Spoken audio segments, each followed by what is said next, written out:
versículo 1 al 4. Estamos siguiendo la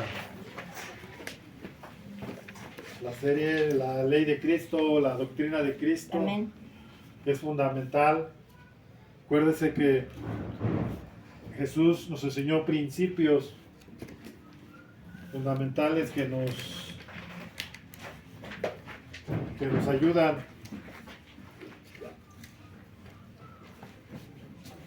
o principios también que rigen nuestra conducta. ¿Cuántos son de Cristo? Amén. Su palabra dice que los que son de Cristo, ¿qué han hecho? Han crucificado la carne con sus deseos y sus pasiones. Es una característica de ser de Cristo. Decía el apóstol Pablo, con Cristo estoy juntamente crucificado y ya no vivo yo, mas Cristo vive en mí. Son dos principios.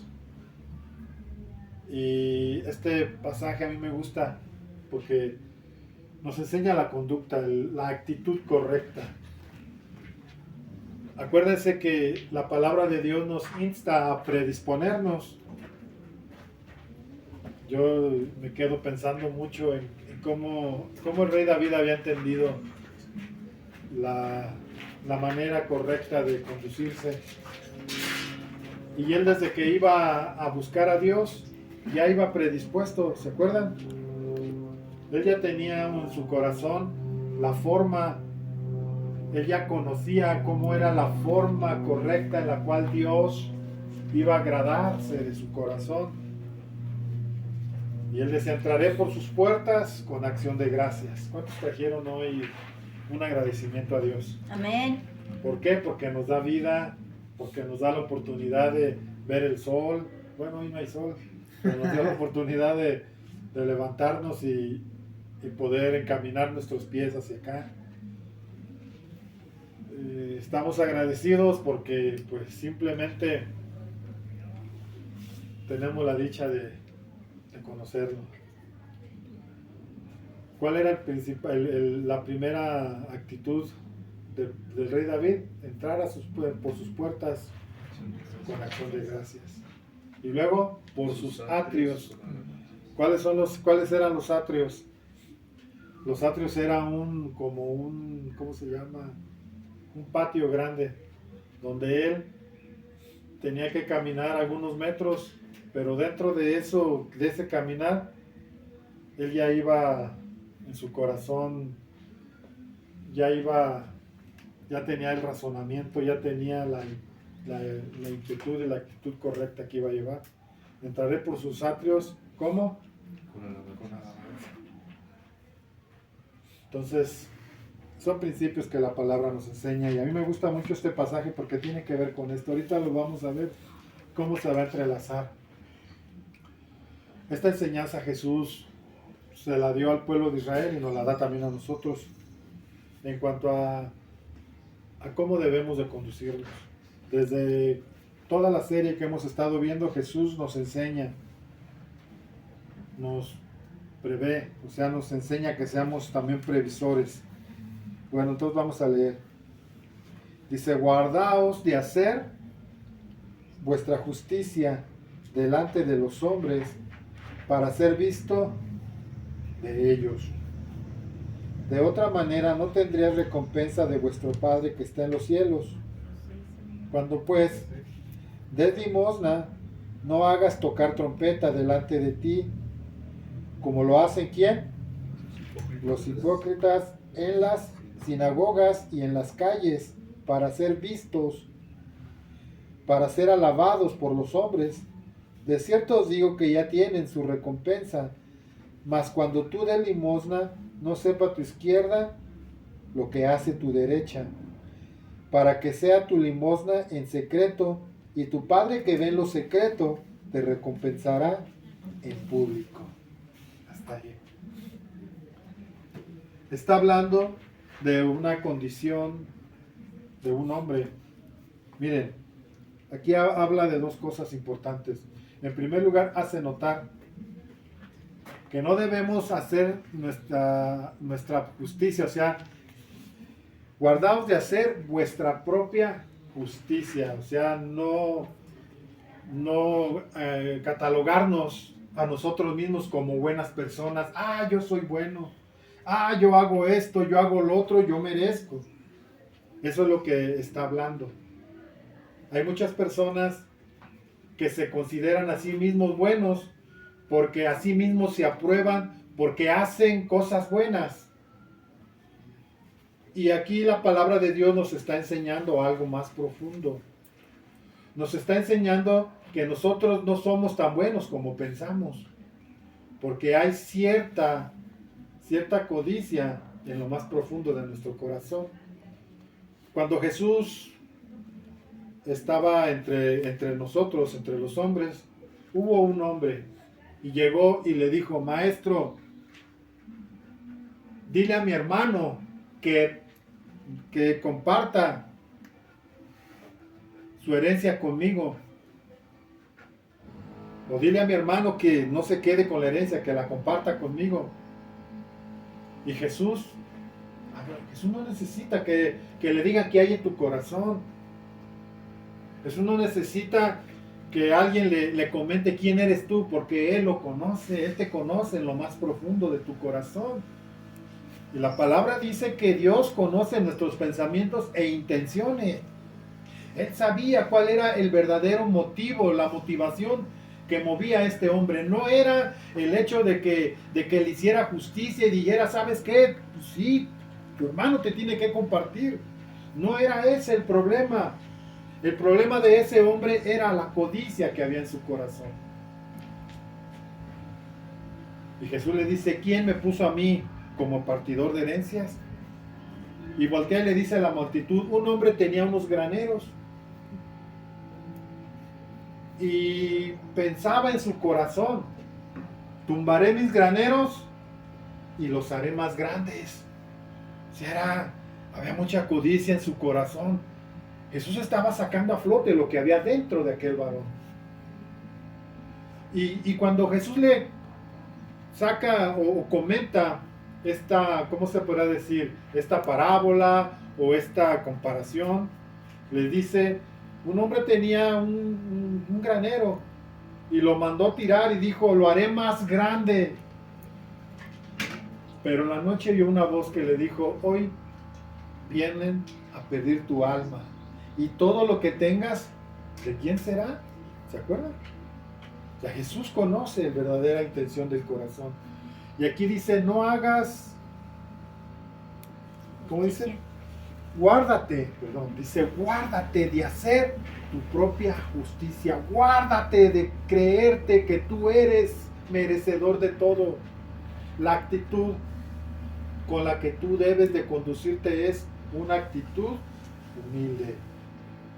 Ahora, ¿por qué? Fíjense, aquí en el 2 dice: cuando des limosna, cuando des algo, ofrenda, no sé, no hagas tocar trompeta delante de ti, como hacen ¿quiénes?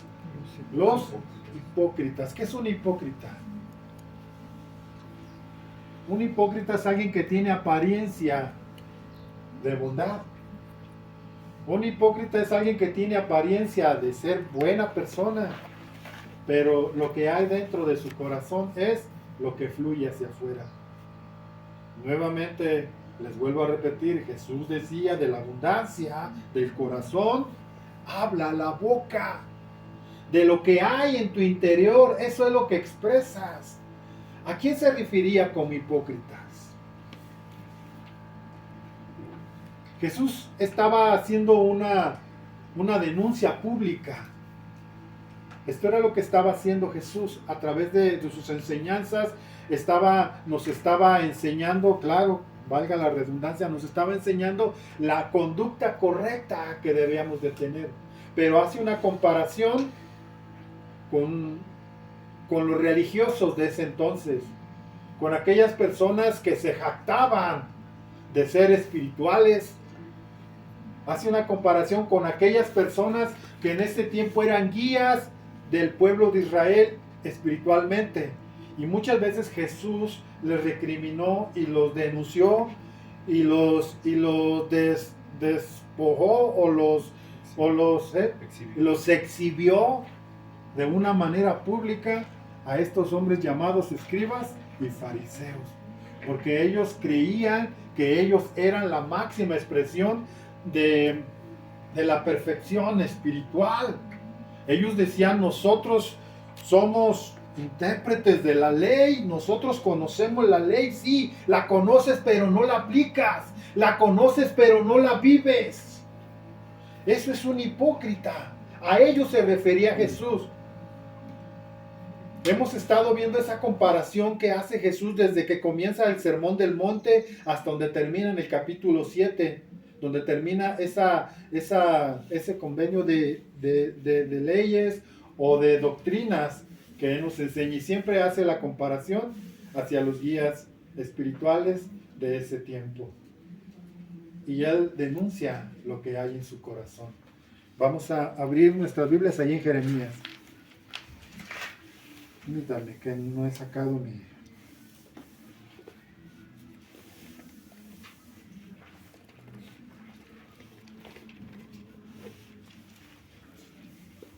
Jeremías 17, 9 y 10. Amén. Si alguien por favor lo busca, déjenlo busco aquí en esta Biblia. Engañoso es el corazón más que todas las cosas y perverso. ¿Quién lo conocerá? Yo Jehová, que escudriño la mente, que pruebo el corazón para dar a cada uno según su camino, según el fruto de sus obras. ¿Les dije Jeremías qué? 17, 9 y 10. 9 y 10. Miren lo que dice. Engañoso es que el corazón y perverso. Aquí la palabra perverso, bueno, ahorita se los quiero leerlo nuevamente. Engañoso es el corazón más que todas las cosas y perverso. ¿Quién lo conocerá? Está hablando de la condición de un hombre que no puede escapar de la vista de Dios. Está hablando de alguien que es descubierto en lo más profundo de su corazón, porque dice que engañoso es el corazón. Nosotros podemos engañarnos a nosotros mismos, me refiero a entre nosotros.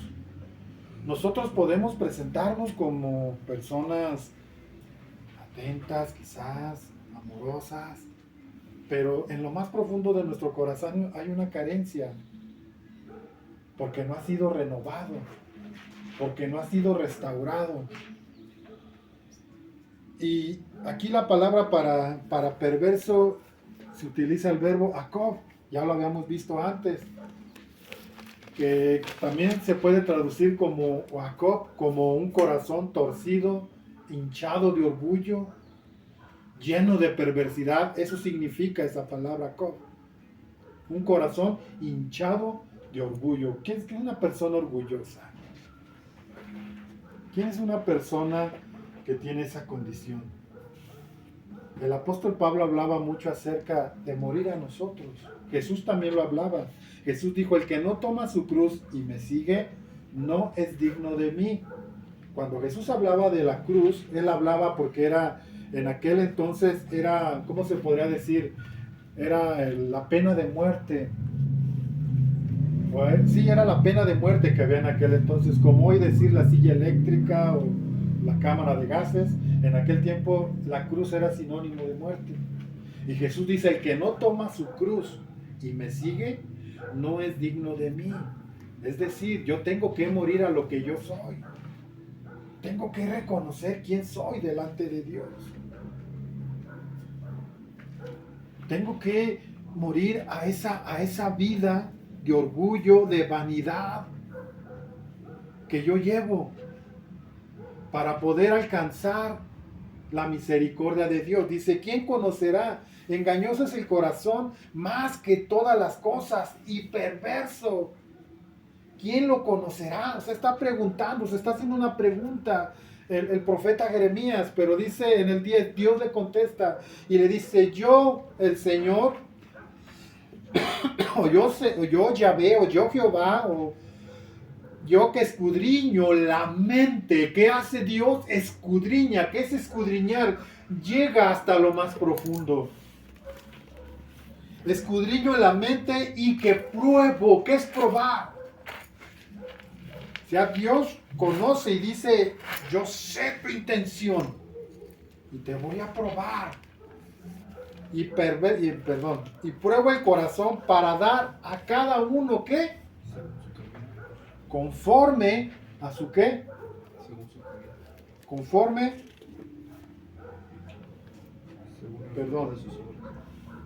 para dar a cada uno según su camino, según sus frutos de sus obras. No podemos escapar de Dios. Claro, está hablando de alguien que está dando una limosna. ¿Qué es una limosna? Una limosna es una caridad, una ayuda. Si no hagas tocar trompeta, como lo hacen los hipócritas. ¿Cuál es la manera correcta en que nosotros debemos de hacer las cosas? ¿Cuál es la manera en que Dios nos pide que nosotros hagamos las cosas? Vamos a buscar aquí en Segunda de Corintios, déjenme decirlo.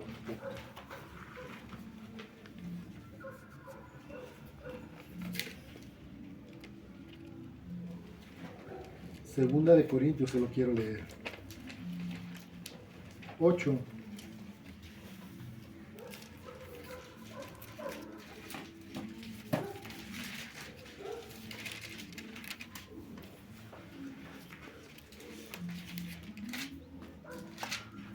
Vamos a leer del 1.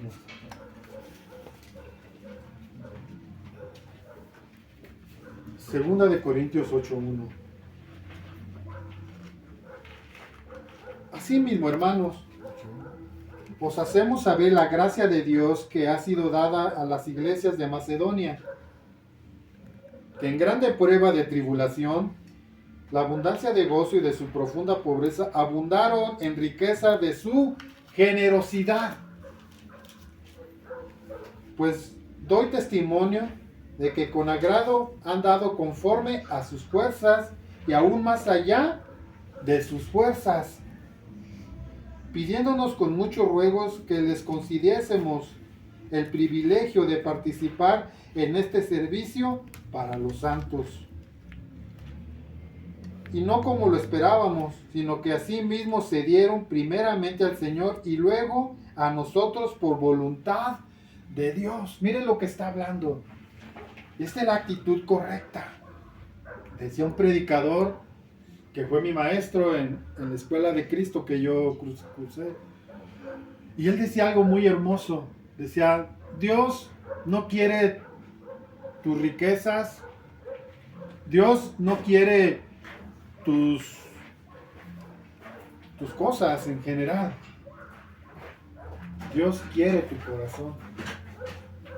Porque si Dios tiene tu corazón, lo tiene todo. Y está hablando de la actitud correcta que debemos tener. Está hablando de una iglesia de Macedonia que eran pobres. Pero ellos pidieron ser participantes de esa ofrenda que se iba a levantar para los santos, para los pobres que había en Jerusalén. Y ellos dicen, nosotros queremos ser parte de esto. Pidieron ser parte de esto. Y dicen que en su pobreza, aún en su pobreza, hicieron un esfuerzo y dieron un poco más de lo que ellos podían dar. ¿Qué fue lo que motivó? ¿Qué fue lo que hizo que estos hombres pudiesen dar una ofrenda más allá de lo que ellos podían dar? ¿Qué fue lo que hizo? Lo dice en el 5. Y no como lo esperábamos, sino que así mismos se dieron primeramente ¿a quién? Al Señor. Al Señor. ¿Qué hicieron? Ofrendaron su corazón a Dios. Le dieron su voluntad a Dios. Le dijeron a Dios, aquí está mi vida. Aquí está todo mi corazón. Y cuando llega el momento de hacer o la obra que el Espíritu nos pide en nuestro corazón hacer, ellos lo hacían con todo su corazón, porque ya no vivían para sí, sino que sus corazones le pertenecían a Dios. Y cuando esto sucede, cuando esto es así, cuando esta es la condición del corazón de cada persona, no le cuesta despojarse. Y aquí está hablando de aquellos que tocan trompeta y quieren ser reconocidos. Y el Señor nos dice que no sepa tu derecha lo que hace tu izquierda. Eso guárdatelo en tu corazón. Vamos a ver este salmo, también me gustó mucho este salmo. Salmo 37, 26. Si alguien lo encuentra, denle lectura, por favor.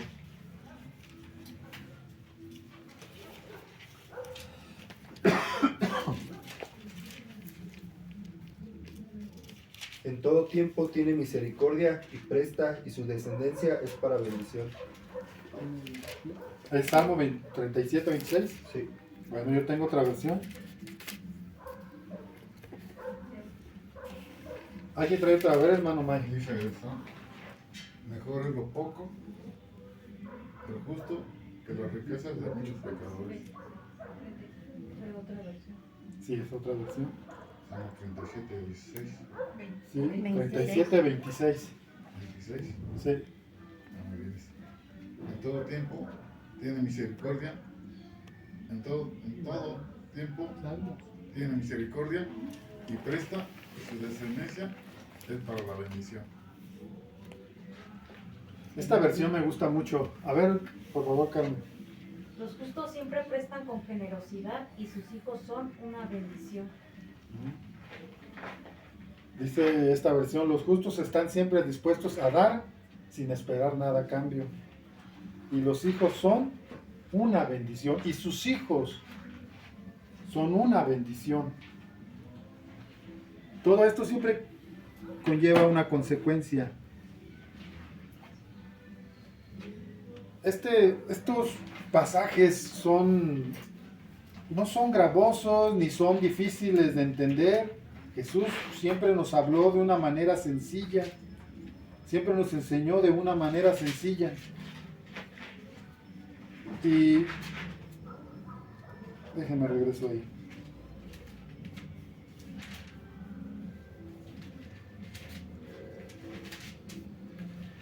Y Él siempre quiere que nosotros aprendamos a conducirnos de la manera correcta.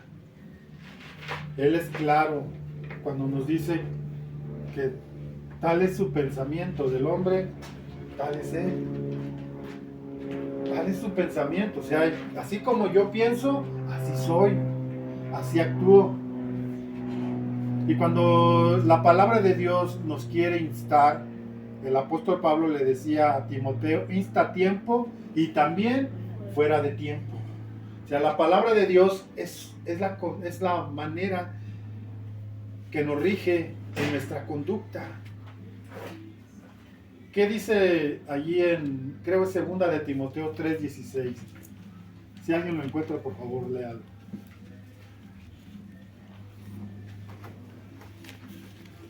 Amén. Toda la escritura es inspirada por Dios y útil para enseñar, para redarguir, para corregir, para instruir en justicia. Toda la escritura. ¿De cuál escritura está hablando? De la escritura que salió del corazón de Dios, de la mente de Dios, del plan de Dios, que es la palabra, la Biblia. Dice, toda la escritura es inspiración de Dios. Hace unos días, ayer, o no sé, tenía un audio, estaba poniendo como un corto, y estaba hablando un hombre, cuestionando la palabra de Dios. Y estaba diciendo que la Biblia estaba llena de contradicciones.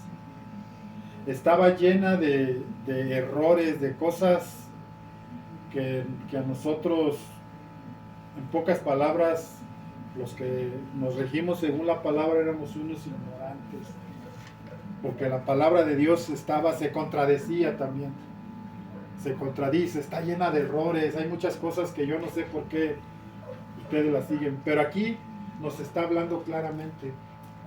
Cuando nosotros estamos familiarizados con la palabra, como les decía al principio, cuando nosotros estamos familiarizados con la palabra, no es porque estamos leyéndola todos los días. Sí, es importante leerla todos los días, pero ¿sabe qué es lo que nos hace que la palabra sea una palabra de vida, una palabra eficaz, una palabra viva en mi corazón? Es mi relación con Dios, es Dios. Y yo siempre les he dicho, yo he leído muchos versículos una y otra vez. Pero hay una ocasión que cuando Dios quiere hablar a mi corazón a través de ese versículo que yo he leído y leído y leído, cuando Dios abre mi entendimiento, comprendo, entiendo que esa palabra es para mí en ese momento. O no solo, o no necesariamente para mí, sino que es una palabra que Dios me está revelando en su sentido, en la verdadera, ¿cómo se podría decir? Interpretación, para yo poder dar ese pasaje conforme a Dios. Entonces, hay mucha gente que no comprende esto, porque ven la palabra como un libro literal, ven la palabra como un libro, un simple libro, pero nosotros no lo estamos viendo como un simple libro. Nosotros lo estamos viendo como la palabra inspirada de Dios. Y nosotros podemos escudriñar la palabra y nos dice, toda la escritura es inspirada. ¿Qué es inspirada? Que salió de lo más profundo del corazón de Dios. ¿Para qué? ¿Para qué nos da la palabra? ¿Para qué? ¿Qué dice ahí? A ver, síguele, Marco, por favor. Para instruirnos, para enseñar. Dice, toda la escritura es inspirada por Dios y útil para enseñar, para redarguir, para corregir, para instruir en justicia. Toda la escritura es inspirada por Dios para... La primera es Es útil para enseñar. para enseñarnos. ¿Qué nos enseña? Precisamente nos enseña cómo debemos de vivir, cómo debemos de pensar, cómo debemos de actuar. El 17, pastor. A ver, por favor. Dios la usa para preparar y capacitar a su pueblo para que haga toda buena obra. O sea, hay propósito. Entonces, miren, me encontré un billete.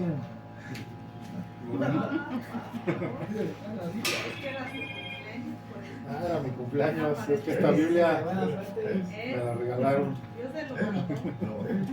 Y ya venía con su regalo integrado. Bueno, estamos en... Déjenme, voy a 2 de Timoteo yo también. Necesito porque ya mi memoria ya no es la misma de hace 20 años, hermanos. Ya me falla. 2 de Timoteo estamos, ¿verdad? Sí. 3:16. Dice, toda la escritura es inspirada por Dios y útil para enseñar y para redarguir. ¿Dónde estoy? Redarguir. ¿Sabe qué es redarguir? Para hacer conciencia en nosotros. Algo así. Sí, Marco, no sé si es algo así. Pero ¿sabe qué es redarguir? Incomodarnos. No es redarguir, nos redarguye del pecado. Se incomoda. Redarguir. A ver, ¿qué más? Nos confronta. Redarguir quiere decir que nos va a sacar de nuestro error. Eso significa redarguir. Nos va a sacar del error quizás doctrinal, del error quizás de mi forma de pensar, porque a veces somos tan necios que tenemos una manera de pensar de mucho tiempo. Y esta es la manera en que yo creo y esta así es y así tiene que ser. Y la palabra de Dios nos dice, no, espérate, no es así. Yo te voy a instruir y te voy a redarguir. Te voy a quitar esa necedad que hay en tu corazón. Te voy a enseñar verdaderamente qué es lo que yo quiero para tu mente, para tu corazón. Y cuando hay ese proceso en nuestras vidas, hay un proceso en el cual comenzamos a entender que la palabra de Dios no es un libro de historias bonitas, no es un libro de historias espectaculares, es un libro que da vida. Es un libro vivo, es un libro que yo puedo sentir, esa palabra que yo puedo vivirla y que yo puedo recibirla en mi corazón y que esa palabra puede hacer su obra en mi corazón. Me está sacando de mi error. Yo he escuchado filósofos tener su concepto de quién es Dios. Pero cuando llegan a un verdadero conocimiento de Dios, Dios los saca de ese error y les enseña cuáles son los principios fundamentales para poder vivir una vida diferente, una vida en victoria. Y lo primero que la palabra de Dios nos enseña es su Hijo. Esto es lo que viene y nos enseña la palabra de Dios. ¿Quién es Jesús para mí?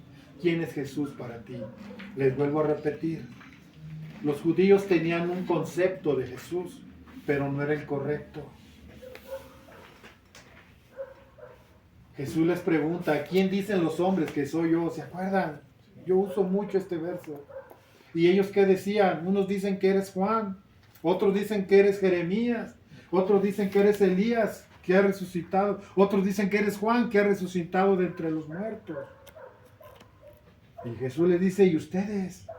Ustedes 12, ustedes que están conmigo, ¿quién dicen que soy yo? ¿Y qué le dijo Pedro? Tú eres el Cristo, el Hijo del Dios vivo. Y le dijo Jesús, bienaventurado eres Simón, hijo de Jonás, porque no te lo reveló ni carne ni sangre, no te lo reveló otro hombre, sino mi Padre que está en los cielos. Esta es la gran diferencia entre tener un concepto, mi concepto de quién es Dios o de quién es Jesús, a tener la verdadera revelación de quién es Jesús en mi vida. Y eso viene a través de tener una relación con Dios. Ustedes me dirán, ¿qué tiene que ver esto con el hecho de guardarme de hacer mi propia justicia? O de tocar trompeta para que me vean que yo... Es la condición. El pueblo de Israel estaba errado. En el versículo 23 de Mateo, yo lo quería leer todo, pero no quiero darles tanta lectura. Pero todo el capítulo 23, Jesús está denunciando públicamente a los escribas y fariseos. Y les está hablando de su manera de operar, de su manera en que ellos orgullosamente se levantaban. Solo les voy a decir algunos. Dice que ellos amaban las primeras sillas en las sinagogas. Ellos amaban el vestirse de una manera peculiar y que en la calle, cuando los vieran, los reverenciaran y les dijeran, Rabí, Rabí. Y amaban las filaterías, el tener atuendos especiales que los distinguiera de los demás del pueblo. Pero Jesús estaba hablando del hombre interior. Jesús estaba hablando de lo que verdaderamente puede bendecir a otra persona. Tu actitud, si es una actitud que ha sido instruida por Dios, que ha sido redarguida, que te ha sacado de tu error. ¿Y qué más sigue? Útil para enseñar, para redarguir, para corregir. Después de que Dios te hace ver dónde está tu error, te corrige y te dice, este es el camino que debes seguir, esta es la línea en la cual debes caminar. Y Jesús nos traza este tipo de vida con dos caminos. Nos hace una comparación con dos caminos, con un camino angosto y con un camino ancho. ¿Y qué dice del ancho? El camino ancho es aquel Que lleva la perdición. que lleva a la perdición, porque es ancho. O sea, hay tanta libertad para hacer el mal que el hombre lo ha extendido tanto porque ha justificado sus hechos. Pero angosto es el camino que lleva a la vida eterna. Y pocos, ¿qué dice? Son los que transitan por él. ¿Por qué? Porque es incómodo. Nadie quiere vivir la vida de Cristo. Nadie quiere venir y salir del error de su camino, del error de su vida, para poder enmendar su corazón y poder caminar, ser corregidos por Dios. ¿A cuánto les gusta la corrección? Hay mucha gente que no le gusta ser corregida por Dios. Hay mucha gente que cuando es corregida prefiere apartarse porque les gusta vivir en su necedad. Pero cuando Dios nos saca de mi error, cuando Dios me dice, estás mal, Rafa, en este sentido, estás mal en esto que tú piensas, estás mal en esta conducta, estás mal en esta manera que piensas de quién soy yo te voy a sacar de esa manera o de esa vana manera de vivir y te voy a enseñar correctamente porque te voy a corregir. Y nos corrige.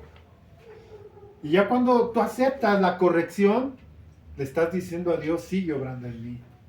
Sigue tratando con este corazón necio. Sigue tratando con esta vida que no tiene visión, que no ve más allá de lo que ven sus ojos. Y Dios nos quiere llevar a tener una vida en la cual podamos entender quién es Dios, quién es Cristo, para qué estoy aquí, hacia dónde, quiénes somos y hacia dónde vamos. ¿Cuál es el proceso? ¿Cuál es mi vida? ¿Cuál es el objeto de vivir mi vida? Hay mucha gente que no sabe por qué vivir, pero cuando venimos al conocimiento de Cristo nos enseña la manera correcta. Seguimos leyendo. Para instruir en justicia. ¿Qué es la instrucción? La instrucción es cuando ya Dios te toma en lo personal. Dios trata contigo en lo personal. Mucha gente dice, ¿quién soy yo para que Dios se fije en mí? Y hay mucha gente que tiene ese concepto de que Dios solo ve a unos, o que Dios solo ama a aquel y a aquel otro, pero a mí no. Y cuando nosotros tenemos un trato personal con Dios, Dios en lo particular va a tratar con tu corazón. Porque aunque pensemos muchos igual, no somos iguales. Dios trata con cada uno de nosotros en lo personal. Él sabe tu necesidad. Él sabe la raíz de tus problemas. Él sabe por qué piensas así. Y Él quiere ayudar. Entonces, dice que nos instruye en justicia. Me toma a mí en lo particular y me dice, Rafa, todo eso que tú viviste en tu niñez, todo eso que tú viviste en tu juventud, dañó tu corazón, pero ya no debe de estar más allí. Tú debes de amar y debes de perdonar. Tú debes de salir de ese sentimiento que quizás te agobia. Sal de ahí. Yo te voy a instruir en justicia. Por un motivo, a fin de que el hombre de Dios sea ¿qué?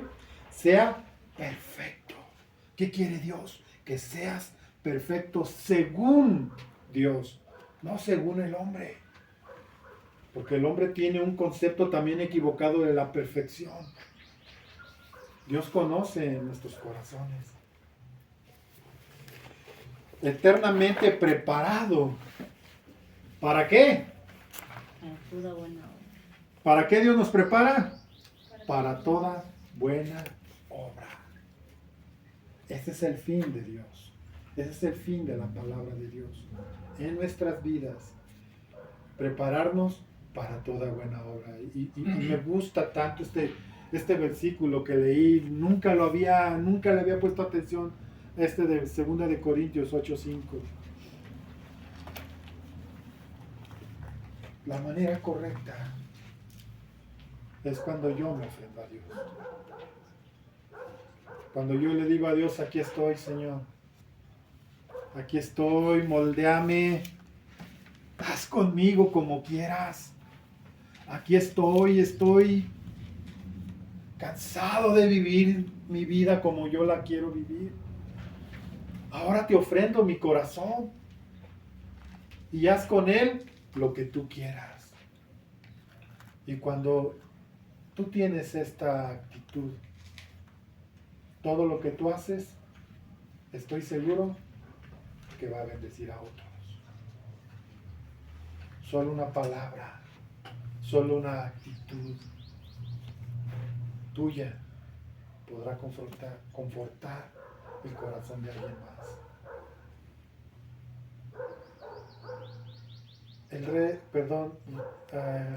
Pedro y Juan eran carentes de una economía. No tenían dinero, no eran ricos, pero tenían lo más importante. Tenían lo más hermoso, eran los más ricos del mundo, porque tenían a Dios, tenían todo. Cuando iban al templo, a la hora de la oración, y entraron por la puerta de la hermosa, así se llamaba esa puerta, no sé por qué le decían la hermosa, pero se llamaba la puerta. Y al entrar ahí vieron a un hombre lisiado, cojo de nacimiento, que acostumbraba a pedir limosna, acostumbraba a estar ahí pidiendo dinero. Y Pedro, fijando su mirada en él, vio que tenía fe para ser sano. Y le dijo, no tengo oro, ni tengo plata, pero lo que tengo te doy. Levántate en el nombre de Cristo, en el nombre de Jesús. Y dice que ese hombre fue curado en ese mismo momento. Qué hermoso es cuando prendamos nuestra vida y tenemos algo que dar. No necesariamente tiene que ser dinero. Qué bueno. Si Dios pone en tu corazón hacerlo, hazlo. Pero lo que tengo te doy. Vuelvo a hacer esta reflexión. ¿Qué es lo que tenemos? ¿Qué es lo que damos? Ellos tuvieron que pasar ese proceso. El apóstol Pablo era un hombre iracundo, era un hombre lleno de amargura, pero tuvo que pasar un proceso en lo cual Dios lo instruyó, Dios lo sacó de su error, Dios trató personalmente con él y después lo preparó para toda buena obra. Cuando hagamos esto, cuando tengamos esta condición en nuestra vida, nos vamos a dar cuenta qué tan efectivo es lo que yo hago para Dios. Es necesario voltear nuestro corazón a estos principios. La gente está harta de religión. La gente está harta de escuchar palabras que no tienen una profundidad. Ellos quieren escuchar